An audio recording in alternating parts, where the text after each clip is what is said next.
GT America powered by AWS season that began at Sonoma Raceway in April concludes this weekend at the Indianapolis Motor Speedway. Isaac Sherman has wrapped up the GT4 title with 2 races still to run, but it remains a 3-driver battle royale for the SRO 3 crown with Jason Daskalos, Johnny O'Connell, and Justin Rothberg all still in the hunt. Hello and welcome to the Circle City of Indianapolis. This is GT America powered by AWS. The season finale, 2 races still to go. My name is Ryan Marine. Calvin Fish is alongside. Amanda Music is down in the pits for us. We've got GT3, GT4, and some GT2 cars on the grid here at Indy. And for the late developing stories down there in the pits, let's check in now with Amanda. And how about it, Ryan? It's time for race 1 here of our final weekend in Indianapolis, and all eyes are going to be on the GT3 Championship and GT America. We've seen these guys battle all season long. I go back to the beginning of the season when Johnny O'Connell told me that there are 5 different drivers that can win in this season, and we've pretty much seen that. You have Justin Rothberg, who's going to start on pole tonight. You can see Johnny O'Connell behind us right in front of Jason Daskalos. Those are the point situations that you're going to want to pay attention to here in race number 1. I don't want to get into the math of it all, but if Jason Daskalos finishes in front of Johnny O'Connell, I do think that that might be the championship for Jason Daskalos. I do want to go to the qualifying efforts for all the gentlemen up here in these front 3 rows. Jason got in a little bit of a traffic situation, so that 125 lap around IMS might not be reflective of what that Mercedes is capable of here today, but it's going to be a fun, beautiful day around here in Indianapolis. Get ready for some good action in GT America. Thanks, Amanda. Yes, it will be a lot of fun. Mixed class racing here in GT America. Single driver as well.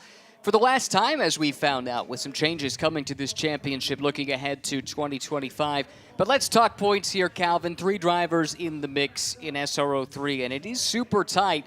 I think this is going to come down to the wire with the finale later on in the weekend. I think so, unless from that 3rd row of the starting grid, Jason Daskalos can do what he's done several times this year, take the car to the front. If he was to win and get Johnny O'Connell by 7 points, that would mean that the best that Johnny would do was tie him tomorrow if he would win again, and then Jason didn't score any points, and Jason would win it on a tiebreaker. So probably will go down to the wire tomorrow, but if Jason has a big victory here this afternoon, that would seal the deal. Yes, so that's something to keep an eye on in the race. And also, the starting lineup has an impact on this, too. We've got a couple of interlopers in the mix with James Safonis running a partial season. He starts in 2nd. Mirko Schultes had a great qualifying effort to start 4th. So Daskalos, yes, he knows what he needs to do to go and try and seal the deal, but he has to do it from 5th on the grid.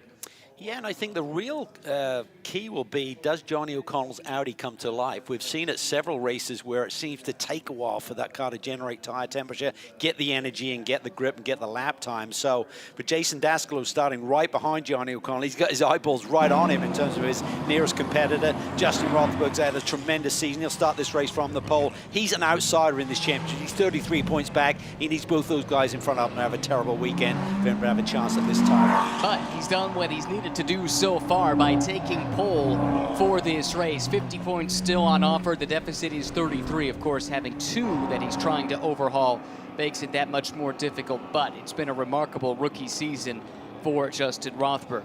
We mentioned the multi-class nature of the race here, and we have, for the first time in quite some time, GT2 cars on the grid. Dan Knox and CJ Moses both are here with a Mercedes and an Audi respectively. How do you expect that to play out here with the championship up for grabs in SRO 3? Well, I think certainly at the start here, that may be a consideration. Those GT2 machines have so much horsepower, so they're going to be really phenomenal down this front stretch and almost down Holman Boulevard. Over the lap, they don't have the downforce to compete with the GT3 machinery, but nonetheless, great to see CJ back. Dan Knox has won here at Indy before, so it's been a happy hunting ground for him, so great to see that GT field back in our class this weekend. And then in GT4, this has been the season of Isaac Sherman.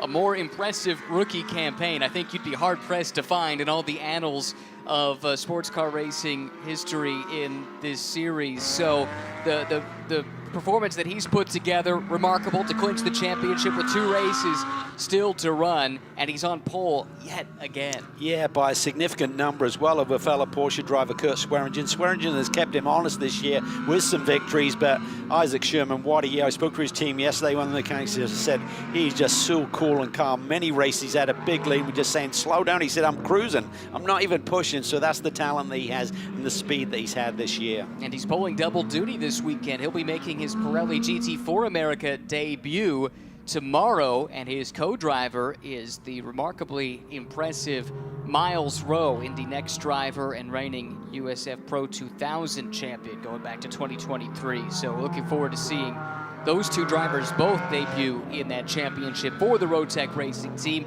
This is the car that's been keeping him honest, though, as best as he can for most of the year. Kurt Swearingen, ACI Motorsports.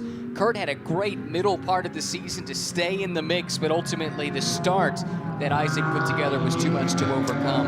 Yeah, it was, but I think with Swearingen, that whole team, they're on the verge of a championship title in Pirelli GT4 as well. So big weekend for them. He'd love to go out on a high and see if he can steal one of these wins away from Isaac, but Isaac looking at his pace in qualifying where he gapped the field by 8/10. That's a huge number to overcome here in race conditions. 2 formation laps here at the Indianapolis Motor Speedway. We're getting started on the second. Let's talk about the track. Just under 2.5 miles, 14 turns. The infield road course using part of the 2.5-mile oval, but much of the time is spent in the infield. It is. You got a 3,000-foot front straightaway all the way down to turn 1, big brake zone. You got to coexist through the corners we're looking at right there. It really funnels down, and you got to give each other a little bit of breathing room there. Then a little twisty section up through that high-speed chicane 5 and 6 down the Holman Boulevard. Another big brake zone down into turn 7. So you need a car that's got enough downforce to perform in those braking zones as well as the corners. Here's how the lineup for the penultimate race of the season. Justin Rothberg on pole, James Safronis alongside. Then it's Johnny O'Connell starting third next to the Callaway Corvette of Mirko Schultes. Then in row 3, Jason Daskalos will have to come from 5th as he tries to clinch the title today. Kyle Washington starts alongside Jason Bell. Out in the back of the SRO 3 field, he'll start 7th. Pole sitter in GT2 is Dan Knox, former winner here, as Cal alluded to. He'll start 8th overall. Scott Dallaheit making his series debut, longtime competitor at Pirelli World Challenge back in the day. Will start 9th next to CJ Moses. That's the end of the GT3 and GT2 machinery. Then to GT4, where Isaac Sherman's on the pole once again next to Kurt Swearingen. Gray Newell will start 3rd next to the Canadian Demir Hott for Flying Lizard Motorsports. Nick Shanny and Alan Grossberg will roll off from the 9th row of the grid here today.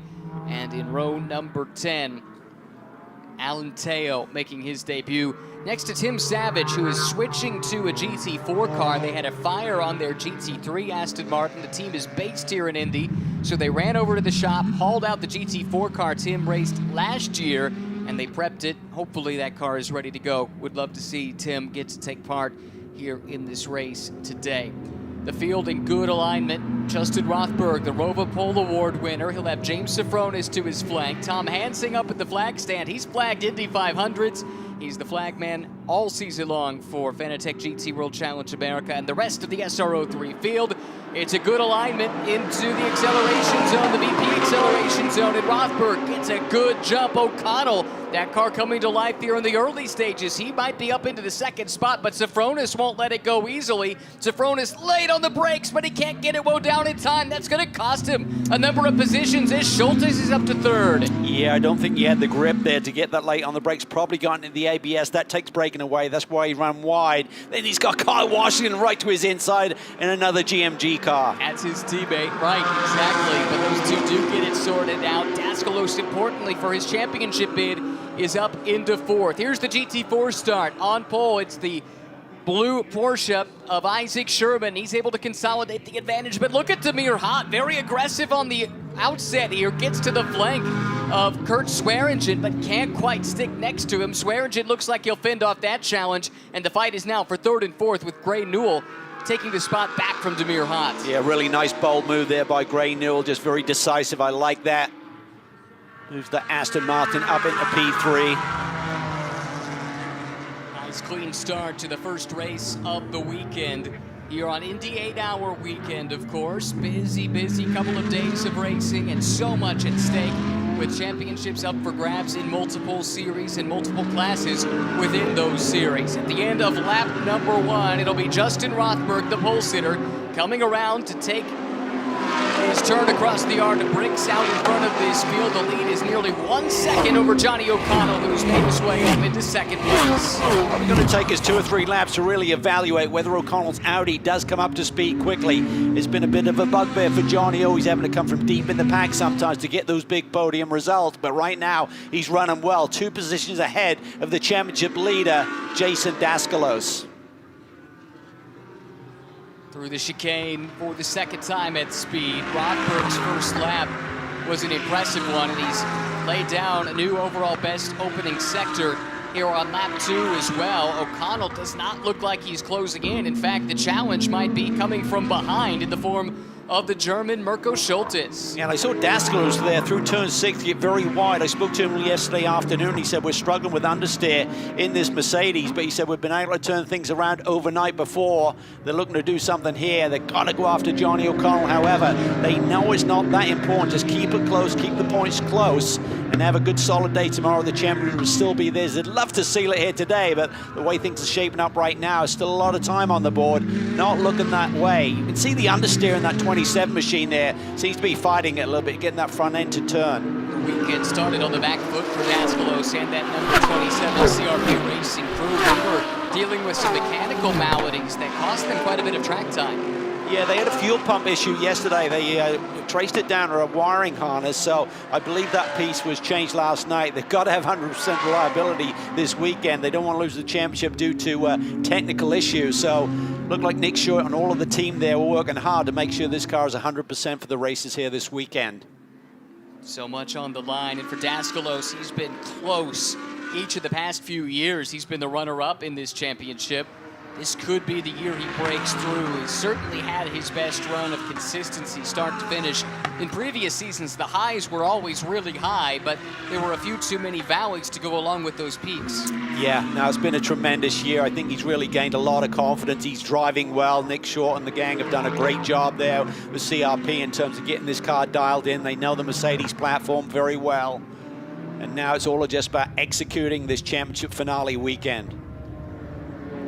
And as we've chronicled all season long, this team is so motivated to get the job done, with their crew chief Sheldon Miller battling cancer. Each win this season has been emotional for the team, and they are desperate to try and cap this off with that title. There again, he just really seems to be struggling with that understeer I talked about earlier, just getting the car to change direction quickly. Got Ryan Dial here this weekend, coaching him and working with him throughout this weekend. I think Ryan's experience from chasing championships will certainly pay dividends in keeping Jason calm and thinking about the big pictures. Looks like Sofronis is coming back at him a little bit here. He is. He just turned in the fastest lap of the race, did James Sofronis, and cut into that deficit. Also got a warning, did James, a couple of laps ago for a shortcut in the chicane. So that's been noted by race control. In the meantime, Isaac Sherman has scampered off, as has been his wont all season long, but that leaves us then with this battle here with Swearingen and a very hungry Gray Newell not too far behind. The gap across the line, first to second, is 2.7 seconds with Sherman to Swearingen. In the meantime, Demir Hott has fallen back into the clutches of Nick Shanny here. This is 4th and 5th, practically dead even coming down the front straightaway. Shanny always seems to find a sparring partner, doesn't he? Yes. It's been a great season of watching him race. He's another driver who's really had a great season, I feel, in terms of his personal performance.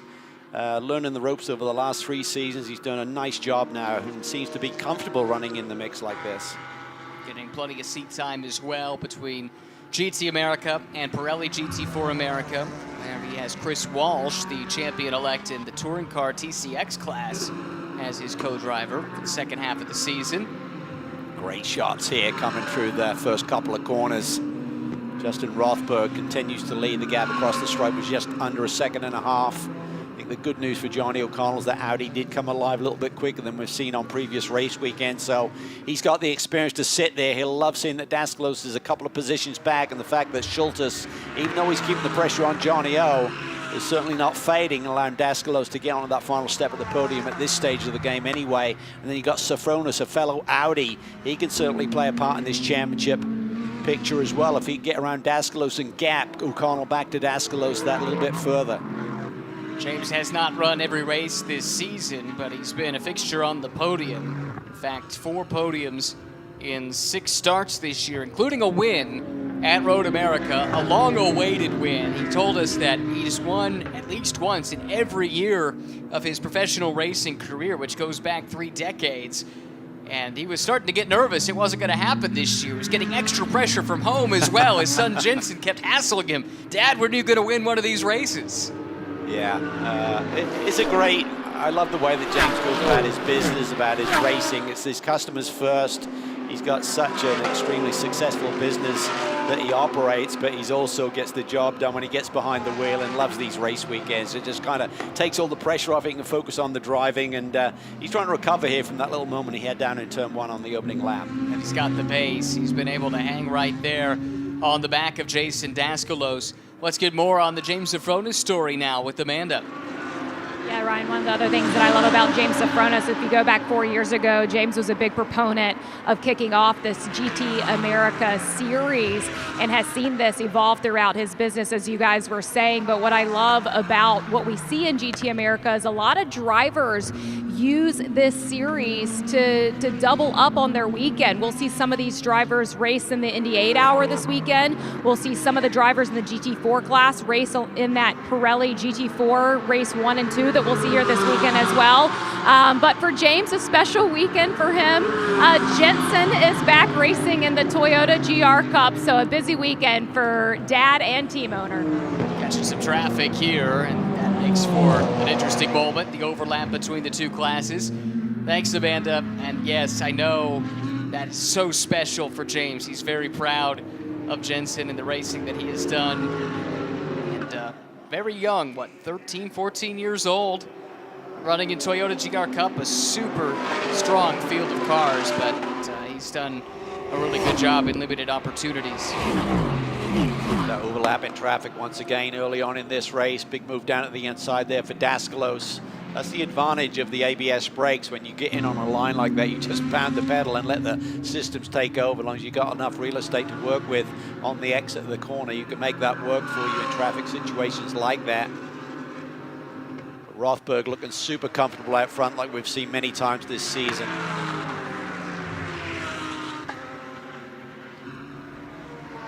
This is the Holman Boulevard, Holman Strait, named for Tony Holman, who rescued this facility, which was set for demolition and conversion into a housing complex at the end of World War II. Terre Haute businessman, made his money with Clabber Girl baking powder, among other products. Purchased the track and was the custodian, or his family was, until 2020 when Roger Penske bought the place. But that main thoroughfare through the infield, named after, in many ways, the savior of this wonderful motorsports facility. See the variety of lines there. I mean, with that infield section, you really have to sort of like be really creative with big wide radiuses to get through there and keep the speed on top of it. And it opens up to the door for the inside. We saw Mirko Schultes have a little nibble there on Johnny O'Connell into turn 13, but by doing so, he lost a little bit of ground getting out onto that front straightaway. So O'Connell's certainly got that feel. He's got the experience having people on your hind quarter and knowing exactly where they are and whether you can close the door or not. Awesome to have Mirko back. He's not run a full season this year. Did the first 3 events, then took a little break, came back for Road America, sat out Barber, but he took the opportunity to come back to Indianapolis, looking for his first podium of the season, and that car is looking about as stout as it has all season long. Yeah, he's a great competitor. He's not afraid to get his hands dirty and make sure the car's running. They've had a few technical issues over the years, and he's always right in there with the crew, trying to get things sorted out. Whoa, that was Daskalos into the side of Teo, who goes around That's going to be important because, depending on what the stewards think of this, that could be a big setback for James Safronis. Not James Safronis, sorry, Jason Daskalos. Yeah, which has championship implications if Correct. he should get a call on that. So we'll have to wait for the stewards to look at that one and make a determination. But certainly a nervous time for the crew. We'll take a look at it in a moment as we see these cars exit turn 14. About 130 miles an hour right at that spot, and you wind things up to about $1.65 before you hit the brake pedal once again down this front stretch. Let's take a look at this again. Yeah, it looked late, but you know, stewards might have some better looks at it and make a determination. So Jay's just got to keep his head down. Certainly he'll feel a little bit flustered by that. I'm sure Ryan Deal is on the radio to him, his coach, in terms of walking him through, talking him through this scenario. Just focus forward. We'll let the stewards office deal with it and then see what we have to do at that point forward. I think I said that was Teo. It was actually the other McLaren of Grossberg. That is under review. Look at Safronis. He's going to push the issue. He's not going to wait for race control to settle this. He wants to take care of it himself on the racetrack, if at all possible. Yeah, and this is great news for fellow Audi driver Johnny O'Connell to see that Safronis is hassling Daskalos and looks like he has great potential to maybe steal that fourth position away. I'm sure the whole Ski Autosport saw that moment with Daskalos in traffic and waiting to see the subsequent decision on that one. Daskalos by Shanny. Safronis trying to follow him through. Tough part of the racetrack to get that done, but they managed. Looks like Safronis got a great jump, though, out of 13 and 14. Daskalos immediately goes on the defensive. This is the championship leader being hassled by Safronis, the Road America race winner. Audi to the inside of Mercedes, heading down to turn 1. Yeah, I think Daskalos knew he was vulnerable. James, as you said, just got a superb run there through 13, 14, but Daskalos got his elbows out immediately there, trying to resist that position being taken from him. Got to be careful, don't want to cut down a tire. Those little fences there on the front end of the Audi can slice it into that sidewall on Daskalos' Mercedes. That battle has now brought Kyle Washington into the equation as well. That's the Porsche that's suddenly breathing down the neck of Jason Daskalos in the Mercedes. Washington bobs and weaves, looking to the inside. This is going to be tight. Yeah, decides to give it up. When you're down the inside, you don't have the grip there in the gray. It's not where the rubber is, so Carl did a really nice job of adjusting there, but positions as they stand, look at this. This has tightened up considerably. It was 18 points coming into this race weekend. It's down to 10. It would be game on in the championship tomorrow, and if he gets past again or gets that steward decision against him, could be really tight going into Sunday. Whoa, again with the GT4 traffic. Daskalos super aggressive. Forces his way to the inside of Zamir Hot. Incident, by the way, reviewed between the 27 and the 102. No action taken. Race on. Okay, that is a huge sigh of relief for that team and Jason Daskalos. He's dropped that position to Safronis, but he's not going to be called to pit lane.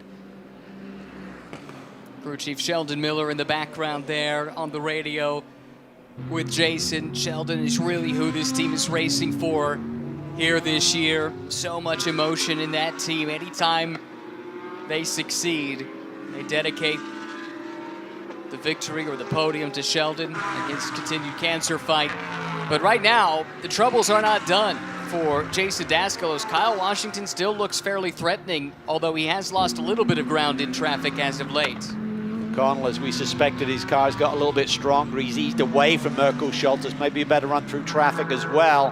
But that gap between second and third is now up to about 2.5 seconds. So John O'Connell looking really comfortable sitting in P2. Does he have anything late in the going to chase after Rothberg? He'd love to get that win. 7 additional points. That'd make it super tight, almost who beats who in tomorrow's championship finale, should he get that win. Well, the early evidence is no, because Rothberg's last lap was the fastest lap of the race, and he holds that by a pretty sizable margin, several tenths of a second. Meanwhile, traffic here has really flummoxed James Safronis, stuck between the top, well, 2 of the top 3, I guess, in GT4. Second place, Kurt Swearingen. Third place, Gray Newell. Their battle continues, but with a number of those SRO 3 cars mixed in.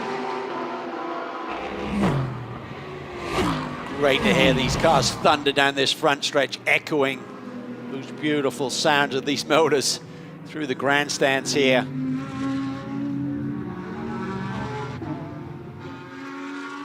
Daskalos doesn't have the immediate threat of Carl Washington, as Washington has got his way through that traffic nice and cleanly. Just love the decision making from Carl Washington these days. He's not forcing it, he's feeling out these various dynamics in a race conditions. We talked about it during the Indy 8-hour pre-qualifying broadcast, the fact that Kyle Washington and his full season Fanatec GT teammate Tom Sargent, they've brought Ayunchan Guven on board, and Guven's got a chance for the Intercontinental GT Challenge Drivers' Championship, but he's in a Pro-Am lineup. Those that he's racing against are in Pro lineups, but you said with the way Kyle's been driving and the strength of the team and Tom Sargent, it's not out of the question that Guven could put together the kind of performance he needs to take that crown. Yeah, I think if we had just a few more cautions, we only saw one last year in that Indy 8-hour. If we saw a couple more, that could really help them keep everything nice and tight and keep that IGTC championship crown chase open for him. But it's going to be a long old race tomorrow here. 8 hours, lots to play for. Isaac Sherman in firm control of GT4, but second and third, it's very, very close. Swearingen in the Porsche, Newell in the Aston. Ray Newell, by all accounts, wrapping up his GT4 career. He's got his eyes set on going GT3 racing in the near future. Jason Bell there cutting his way through that traffic. Big month for him. He and his wife celebrated the birth of their baby girl, Louisa, back on September 16th. And as much as Jason loves his racing, he said, I'm really missing being at home and just holding her. So he's got that daddy girl thing going on immediately. He's loving life. You can relate? Yes, absolutely. It's tough to be away, but we all love our racing, and Indy is something special, so we didn't want to give up this weekend. And with so much to play for here as well. Season Jason Daskalos has had won 3 of the first 4 races, but then went on a stretch of 8 races with just 1 win. However, he swept the weekend at Barber the last time out, and that's what's put him in this position where he is now the hunted man with an 18-point advantage coming into the weekend in the SRO3 class. It's a great battle here for P2 in the GT4 class here. Ray Newell immediately up on the wheel, made that bold move on the opening lap, keeping the pressure on Swearingen. He sits, what is it, I think it's 30-odd points back for P2 in the championship. 32 points back, so we'd need a couple of disasters for Swearingen, and Swearingen's getting that halfway point where he'll score points here today, so it's unlikely that he can close the gap. He's trying to keep the pressure on here. Certainly looking to end the season on, I know, Gray Newell's been on the podium a bunch, 4 in a row, in fact, and looks like 11 total podiums on the season, but he doesn't have that win yet this year in GT America. Had a strong year a year ago, finishing 4th in the championship, so this figures to be a slightly better championship run for Gray Newell, but still looking for that first win in this series, at least in the last 2 years. Cars look pretty evenly matched there down the Holman straightaway. There you can see him in the shadow, seeing if he had a little bit of advantage to flick to the inside, but looks like that Aston is really carving the corners really nicely through these switchbacks here. Car is working well, and Gray seems up to it. Look at the acceleration run there through turn 10. Big high-speed sweep at turn 11, looks to the inside, probably not the gap there to work with. Then a very tricky brake zone. All of that weight is moving over to the left-hand side. Easy to lock up the right front, even with the ABS. Thinks better of it. Now he's just sort of setting up high here, trying to get that cut through turn 13. Got back to power well. Ooh. Maybe too well. That was so close to getting those outside tires into the grass. Then he'd have been along for the ride. Nice save by Gray Newell. Keeps that car pointed the right direction and now sets off in pursuit again. But that does give a reprieve to Kurt Swearingen in that battle for the second spot at GT4. Battle brewing here. Mirko Schultes 3rd, James Safronis 4th. Callaway Corvette up against the Audi R8 down Holman Boulevard. And Schultes has the measure of him for the moment. In the background, Daskalos loses another spot. That is Kyle Washington now through for 5th. That is huge. Daskalos, damage limitation right now. Championship leader is getting tighter and tighter, heading to the final race here tomorrow. Now, Rothberg, you said it, he came in with an outside chance. It certainly helps his case. He'll at least, as they run, go into the finale tomorrow with a mathematical shot at the title. And there were quite a few scenarios coming into today where it could be a 2-horse race in the finale, but that's not the way it's played out. Yeah, he needed to gap Daskalos by 8 points here today just to keep it even theoretically open, but look how things are tightened up. Only 8 points between the two championship leaders, and Rothberg only 16 points back as well. Neither of these two drivers are thinking about points whatsoever. This is about standing on the podium at Indianapolis. Not so here, though, for Jason Daskalos. Every position lost just brings Rothberg and perhaps more importantly, Johnny O'Connell that much closer.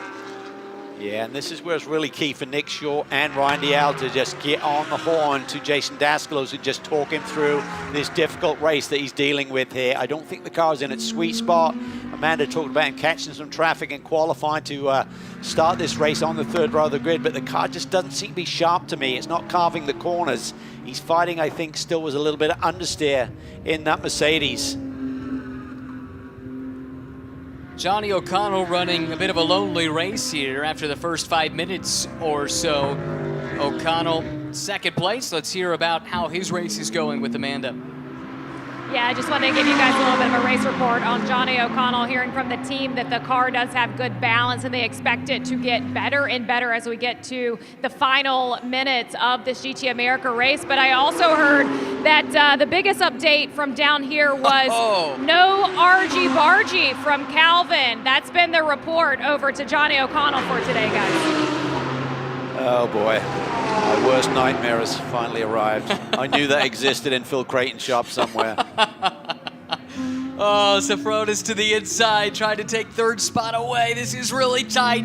Great job by Schultes to fight back when Safronis went a little bit long. Yeah, savvy move there by Schultes, and James is just really struggling getting that Audi wheel down in turn 1. We saw it on the opening laps, or a couple of laps ago where he lost some ground as well, so that's really the trigger point for him. He's just got to tidy up his brake zone a little bit there into turn 1. I'm not ready to move on from what Amanda was showing us, though, Calvin. Oh, come on, this racing's so good. Let's focus on the battle, Ryan. When was that picture from? That was 1980, I believe, when I ran for the Hermitite Zip Kart team. Martin Hines, who was like really an innovator in the world of kart racing, decided that we should wear these cowboy hats one weekend, and consequently a lot of pictures were taken, and they still exist, obviously. And how did Phil get his hands on one of these? Well, there was a guy called Derek Whitus who used to run in a championship, and he found it, and he had it blown up. And would you believe, not only did he have it blown up, he hired 2 ladies to walk around the whole weekend shadowing me with this full-size cardboard cutout, and I'd dive into transporters and try and come out the other side, because every time I turned around, that thing was there. Well, well, well. Great work by Phil and that whole team. We'll get back onto that if time allows. In the moment, Safronis is going to try this again. This time, it's cut and dry. The 14 is through for 3rd place in SRO 3. Schultes will settle back in 4th. Amanda, I think you've got a little more for us? I can't hear anything. Maybe not. We'll try again later if time permits. Nevertheless, the story here right now, Justin Rothberg leads 4.7 seconds over Johnny O'Connell. Then it's now James Safronis in the 3rd spot ahead of Mirko Schultes. Kyle Washington, since making the pass on the championship leader, has been able to hang on to that spot. That said, Daskalos isn't letting him get away, and there's still a lot to play for here with 15 minutes or just under 15 minutes to go. Yeah, I'm curious to see if Mirko can keep the pace up here a little bit and see whether Washington and Daskalos could catch Mirko, because that would really be beneficial for Jason if he can move up a spot or 2 and close that points gap that Johnny O'Connell is creating. Check this out. How close do you get to the wall? Oh, that's Daskalos there. We talked about that understeer he got in the wash there. Probably a name of Kyle Washington, and just lost the front end on that Mercedes, nearly in the fence. This has not been the sort of race that Daskalos has been looking for. What can you do with the car between now and the finale on Sunday to get this car more dialed into the window? Well, we've certainly seen Nick Short perform some miracles in turning the setups around, but they talked about it yesterday with me that the front end just wouldn't respond. And, you know, it's hard to say, but from what I've seen visually, it just seems that the car's failing to respond to the steering inputs that Jason's given it. So he's got some tools on board he can work with, but you can see there the car's just not cutting into these corners like he's asking it to. This is 5th and 6th, but crucially, Daskalos, the championship leader coming in, having a down day, and he has not had many of these this year. As we talked about, his consistency has been a big part of the story. He's only finished worse than 4th on 3 occasions all season long, including those 6 wins that he's racked up. It's been a tremendous season, but today has been a challenge. He's up on the wheel, he's giving it everything. He's using every inch of the road and more at times to just try and wrestle some lap time out of this machine. See traffic playing a part here as well. Washington, nice job there, cuts inside of CJ Moses in that GT2 Audi. Daskalos goes with him. You see the front end of that Mercedes in the aero wash right there, a little bit high as you can see. Almost up in the gray once again. Daskalos is a class winner in the Indy 8-hour, actually. If you go back a couple of years, it was a small AM field, but the car he was in did win that race, along with Seth Lucas, although I don't believe they ran the full distance. I think that was back when the North American cars only ran the, only scored points, I guess, at the first 3 hours. But does have plenty of laps at this track, really is the point I'm trying to make, and has had some success. There again, you know, he's not happy with that race car. You can just sense it. You can see the feel that he's having a battle there, just up and over that curb a little bit, right off the racetrack, right by himself. Just can't keep the car on the island. He'll keep digging. He'll try and keep it close to Washington and see if he can somehow sneak a couple of extra points and make it a little bit better for tomorrow. Yeah, you never doubt Daskalos' willingness to fight. He is scrappy, he is willing to take risks, and it's worked really well for him over the course of the season, but it just doesn't look like he's got the sharpest tool to fight with right now. Washington there just really gapped Daskalos by a good car length there in that sharp change of the direction that you need through 13. Kyle's had a good year, 4th in points coming in, a couple of podium finishes, including one in the last stop on the championship calendar at Barber Motorsports Park, 3rd in race 1 there. Has the race win to his name in Fanatec GT earlier in the summer at VIR. So busy racing in multiple series, 2 series here, but Carrera Cup, Porsche Sprint Challenge. He is constantly at the racetrack and has made big strides in his driving. He really has. It's a busy schedule. I saw him at lunch yesterday and just said, what do you got left in the season? He said, it's been so hectic, I don't even know where we go next. He said, I know I got a couple left, but wasn't sure. And I said, what do you do in the off season? You sort of like take a break, go skiing or whatever? He said, no, we've got the new facility at Thermal. He said, we've got a Thermal Winter Series. I'm going to be out there, so expect him to come back even stronger next year. Haven't spoken much about Dan Knox, but he is the leader in GT2. Won 1 of 2 races here last year in this car against the deepest GT2 field we've, even to this date, ever seen in North America, at least this iteration of GT2. Yeah, and Lone Star have had a lot of success here over the years. They're running in the Indy 8-hour under their own banner this year, but they've certainly supported a lot of the top AMG teams over the years. Won the race here in 2022, I believe, when it was supported by AJ Peterson and his crew at Lone Star. So they know the setups here at Indy. They know it works. Dan raced earlier in the year at Long Beach and won both of those races from pole, and fastest lap in class in one of them as well.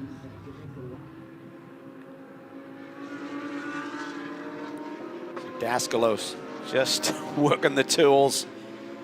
Bill Oberlin said earlier today in the pre-qualifying show we did for the Indy 8-hour, looking through all of the nooks and crannies, try to find some speed. Did Washington lose a bit of pace there on the exit of turn 6? Daskalos to the inside.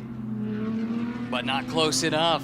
Washington covers him off, kind of parks that car at the apex. Daskalos, though, fighting back, got to the outside briefly, but this is really a one-line part of this racetrack. Has to settle in behind and just can't get that Mercedes to do what he wants it to do. Great racecraft there by Washington. He recognized he was on the dirty part of the racetrack. He wasn't going to have to grip through the apex, so as you said, parked it, not literally, but just slowed things down so he didn't make the mistake and open the door for Daskalos.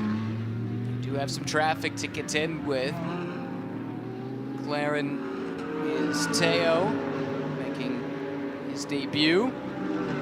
Here we go. Good run this time from Daskalos. Washington senses it. Brings that car to the middle of the racetrack. Porsche, though, stretching its legs down the front straightaway here at IMS. Under 10 minutes to go. And Washington still able to hang on to that spot. Does move back on the racing line, get a bit more braking force, but runs a little bit wide. Daskalos to the outside there, forces it down to the inside. This is going to be tight. This is huge for the championship. Daskalos is back through, up into 5th. That gives him a couple more points, that little bit more of a cushion going into the finale. Yeah, we saw Washington there like to come down the front straightaway, middle of the road, move back on the line a little bit, but not all the way over. That lost him a little bit of grip through that turn 1. Now he comes back down the Holman straightaway. He'll know, though, that Daskalos is very much in this championship pitch. There's a lot of respect in this paddock, so he's got to be thinking a little bit about that, even though he wants this position back. Tough place to be if you're Kyle Washington. You want every position you can get, of course, but to be circumspect enough to know the car you're battling with is the championship leader in the middle of a title battle. Do you let that affect you and how you approach the race, knowing you're around the championship leader? I think you might think about it initially, but then you kind of get into that racer mode and you're just out there battling with another competitor. As Washington gets a little bit wide through there, also cost him on the front straightaway. Daskalos, the good news is his best lap of the race is marginally quicker than O'Connell's, and the grid position for tomorrow is set by best laps here today. So right now, Rothberg has the fastest lap by a substantial margin, over 3/10 quicker than anyone else in this field, but O'Connell will start on a little bit of the back foot in terms of the grid position for tomorrow. Yeah, really good point. Still some time to fix that, but tires now have been run hard for nearly 40 minutes. As we check in on the GT4 leader, Isaac Sherman. What a season, already the champion-elect. Doesn't need to think about points finishes here. He's just looking to rack up more wins and maybe go to victory lane and kiss the bricks at Indy. Right now, Isaac Sherman well in control of the GT4 class. Yeah, I'm really curious to see how good Isaac Sherman is. I mean, he's been so good this year aboard this GT4 car, going to run Pirelli GT4, but what would he be like aboard one of these GT3 cars? You just never know what sort of talent level, whether he can transition that up to the higher horsepower, bigger cars. Be a fun couple of years to watch him progress in this sport. Talked to Rob Holland a little bit, the team owner of Rotec Racing, and they're trying to figure out what the next step should be for Isaac Sherman. Is it GT3? Is it Pirelli GT4 America going to the 2-driver format with the longer race that he's testing out here this weekend with Indy Next driver Miles Rowe as his co-driver? Not to be determined, but it sounds like some big things are in the pipeline for that Rotec Racing team. Well, they've got some great engineering people there. It's a really solid group that Rob Holland has put together over the years. They turn out first-class race cars, always quick. And they're being rewarded with the championship in the hands of Isaac Sherman. Just a dominating season, even though Swearingen did keep him honest through the summer months. Daskalos just turned his best lap of the race a moment ago. And again, that's important for starting position. That is huge. That'll put him 3rd on the grid right now. He's a tick off Washington, actually, right now. Wow. Yeah, you're right. Only 7 thousandths. But that would put him on the inside of the 2nd row. If he could find 8 thousandths more, that would move him into 2nd for the finale. That could be huge in terms of controlling your destiny tomorrow and managing this race a little bit better than from the 3rd row of the grid that he had today. Justin Rothberg's got that fast lap locked down. He's several tenths of a second faster than anybody else. Right now, just cruising 3 seconds ahead of Johnny O'Connell at the front of this field with under 4 minutes to go. At the front of this shot, we see Scott Dolehite in the third Audi in the field. Well, third GT3 Audi in the field, I should say. Good to have Scott back. Did a number of years racing in Pirelli World Challenge, making his GT America debut here this weekend. Yeah, pretty interesting story on that car. It's actually a barn find that they found in Texas. And this car, believe it or not, that Audi was part of the Gran Turismo movie. So it was actually a movie car. Did some racing over in Europe and then made its way into the hands of when they produced that movie, and they sat still for a while and they dusted it off and had to do a lot of work to get into racing shape again. So just dipping his toe in the water this year. They anticipate a full season next year. Really great young man, Scott Dolehite. I'm really excited to see him get a new opportunity in the sport. And great to have him back after almost a decade away, but still a young man, like you said. Did a lot of racing at a very young age. Look at this. Big. This is huge for Daskalos. Gets a big run in traffic right on the tail of Mirko Schultes. This could really tighten things up again. Well, excuse me, expand things a little bit in terms of that points gap between he and Johnny O'Connell. Exactly right. Daskalos has run down the Callaway Corvette of Mirko Schultes, 4th and 5th now, hanging in the balance. The language of that Mercedes has changed. This car is starting to come alive here late in the going, as others are fading a bit. Still the Corvette with a nice run out of the final corner and starts to leg a gap here. 2 minutes, 20 seconds on the clock. I think we're looking at this lap and one more, the way the timing should work out. So time running out here for Daskalos, and they've got some traffic to work with. They're able to get by Dolehite here this time. Yeah, it just looks to me that Daskalos' car looks like he can work with it a bit more. He's been able to be a bit more aggressive with it and is responding. So I'm not sure if that's just the balance has changed. Maybe the red tires have gone off a little bit to suddenly bring the balance back, get rid of some of that understeer. But it certainly looked like that's made it more drivable in the late phases of this race. Unfortunately for Daskalos, it does not appear there is too much more traffic to contend with. This could very well be a straight-up fight here to the finish, and time is not on his side. What is the difference in 4th place points to 5th place points? Just 2? Just 2, but it's an 8-point swing right now for O'Connell. He'd score 18 today. Daskalos in 5th would score 10. Right. And that would tighten the championship up to just 10 points going into tomorrow. If Johnny O could win, I mean, Daskalos would have to finish in the top 3. That's a lot of pressure. White flag from high above the yard of bricks for Justin Rothberg in his rookie season. A win would keep him in title contention as well, but so much still resting on this battle. Mirko Schultes, 58 years old from Freiburg, Germany, with the points leader Jason Daskalos looking to rally late in the running here, trying to salvage something on a day that has not gone his way, but 1 lap to go. Yeah, it's been a good second half to this race. Not a great start to the race or early phases, as he was really fighting a tough battle, but he kept it clean, kept it on the island, escaped a little bit with that steward's decision with the contact that he had with the GT4 car, but nonetheless, he's kept his head down and he's still focused forward in trying to get this position away from Schultes here. It's a nice run through the chicane, now down the drag strip that is Holman Boulevard. Into turn number 7. He's close, but he does not look close enough to be threatening, and he's running out of passing opportunities here in the second half of the lap. How much does he want those 2 points?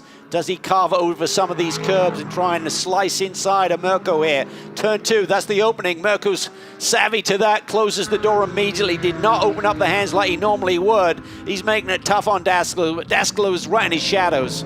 Corvette versus Mercedes, fighting for 4th, but at the front of the field, Justin Rothberg, for the 3rd time this season, takes the checkered flag first and scores the win at Indianapolis, and a spin. Washington is through on Daskalos. Schultes has gone around, and Daskalos is in the middle of it. We don't know what happened. That will have to be adjudicated after the race. O'Connell comes across the line in 2nd, Sabronis in 3rd, and it will be Kyle Washington taking 4th place, Daskalos in 5th. But my, oh my, what happened there to cause the spin? Yeah, it was really tight there. I mean, Mirko has certainly been pretty defensive. He knew that if you run the normal line, he's going to open up the door on the inside of some of these corners. And was it a shove by Jason that turned that Callaway Corvette around? That is huge, because right now He gained a spot but lost a spot in that one move. Daskalos did. Washington got around him, so it's still an 8-point swing between he and O'Connell. As it sits, Daskalos would have a 10-point lead, but will the stewards have to have a look at this? Let's see how it develops. This is in. Oh my goodness, there is contact. Yeah, Merkel was wide there. I think Merkel was struggling, took it in super deep, so I don't think he came off the corner with the same speed that Jason was expecting and had nowhere to go with it. So I can understand how that happened. I do not think it was deliberate. I think Merkel got in deep, sort of like stalled it coming off the corner, and Jason basically ran over the top of him. It's going to be a tough one to decide. There was a change for second in GT4. Gray Newell got around Kurt Swearingen, but there was an incident there, and a penalty has been issued to Gray Newell. It would be a time equivalent of a drive-through, which is huge. and I think we've got a replay of that now. So that promotes Demir Hott to second, Swearingen back to third. This is what led to that drive-through. I think we'll catch the tail end of it here. I think Washington opened up the door on the inside of Swearingen, and Gray Newell just tried to fill the slot on the inside and got into Swearingen and turned him. Wow. But this is going to be huge. And it is under review, but no word yet from race control. Across the line, Daskalos will be credited with 5th, but that is pending any potential sanction for the contact late in the race. Oh my. Provisional race results. Race 1 of the weekend for GT America, powered by AWS. 3rd win of the season for Justin Rothberg. Keeps his title hopes on life support. Johnny O'Connell in 2nd. Claws that little bit closer regardless of what happens with the review. And James Safronis, a hard-fought podium here today. Washington 4th on the road. That won't be affected by any review. Daskalos provisionally 5th. Then Schultes, Bell, Dan Knox, your winner in GT2. And Isaac Sherman victorious in the GT4 class. Demir Hott, that would be his best result of the season, running a limited GT America campaign. And Swearingen, even with the spin, looks set for a podium result. Tell you what, this steward's decision is going to be huge for tomorrow. I mean, right now, unofficially, the points I look at is Johnny O'Connell 8 points back, Rothberg 18, but they're not going to change their position. But if Daskalos falls further down the order, that will tighten that up even further. When we have information on that, we'll pass it along. But for now, let's head to Victory Lane at Indianapolis. Here in just a moment, we'll be hearing from Justin Rothberg, a winner for the 3rd time this season, and a winner at the Indianapolis Motor Speedway. Amanda Busick is standing by. And taking a big gulp of water, that is probably a reflection of some of the heat that we're experiencing here in Indianapolis, especially right here at the moment. And Justin, we were talking in this race of how in GT America, the drivers get afforded the opportunity to get some lap time here before they race in other races they may contend in this weekend. You being in the Indianapolis 8-hour, how invaluable and valuable is that, as you will be the first person to see the top step of the podium here this weekend? It was really helpful. I got to get some midday time laps in, and we're about to go qualify, so it's good to be ready to go. Definitely been a really busy day. It's my first time racing a GT3 here on this track, so great experience, needed it. And we'll see how that translates later on to qualifying for Justin, his 3rd win on the season in GT America, and a guy that has just shown up and showed out this season in GT4, racing in Pirelli GT4 here this weekend as well. Talk about your time around IMS and how this will help you for tomorrow's race as well. Yeah, it was a great experience. I just went out there and just put my head down, started doing laps, practicing for the GT4 race tomorrow. And I figured out some stuff, and it just worked out really well. Super happy. Do these interviews ever get old? No, they don't. Congratulations to Isaac Sherman, and then the return of Dan Knox here. We saw him earlier in the year at Long Beach, I bet it was, and back here joining us in Indianapolis. What's it like to drive GT2 machinery around this famed circuit? It's quite a machine. It's got lots of power and little downforce, so you have to really drive it hard. Congratulations, Dan. Thank you. Appreciate it. 3rd victory of the year in GT2 for Dan Knox. Race control has ruled incident responsibility. I think we've got to look at updated results with the penalty assessed to Daskalos that drops him down to 7th. And man, my oh my, the points have really tightened up now, Cal. Yeah, unofficially, I think Johnny O's 4 points back now, and Rothberg 14 back. So if Rothberg wins, that means that Daskalos has to finish up in the top 3 there. Actually, he'd have to finish 2nd to keep it alive, but then that would depend on where Johnny O is as well. My oh my, what a finale we have in store for us coming up on Sunday. You won't want to miss it here at the Indianapolis Motor Speedway. GT America, powered by AWS. We often say it, this is as fun of a championship to call as any in the SRO Motorsports America portfolio, and it is playing out that way here in 2024 with winner being Rothberg. He's in the mix. O'Connell right there closes into within 4 points as well. A look at the racing capital of the world, the IMS Museum at the bottom of the screen, currently under renovation. As we look at highlights from race 1 of the weekend, the green flag waved, and it was Justin Rothberg on pole position, able to accelerate away, but there was drama erupting behind it. Great start from Mirko Schultes coming through into 3rd in the early going. We had Daskalos making contact with the GT4 car there. No action taken, no action or no review here. This was just good racing with Daskalos and Safronis, but Jason Daskalos was on the back foot early in this race. He had a great duel as well, didn't he, with Kyle Washington. Washington was initially able to make the pass, and Daskalos, knowing that the championship is still very much for grabs, was trying to come back and mount a counter-attack. Good battles here with Schultes and Safronis. Ultimately, James came out on top, came up into the 3rd spot, and that's where he would finish. Dan Knox, your winner in GT2 in that beautiful Mercedes. Then this is the counterattack from Daskalos coming by Kyle Washington to get back up into the top group. At the front of the GT4 field, though, it was all Isaac Sherman. He won once again the champion-elect in 2024, but a huge moment here late in the going has bunched up the title fight. Justin Rothberg, though, took the victory at IMS.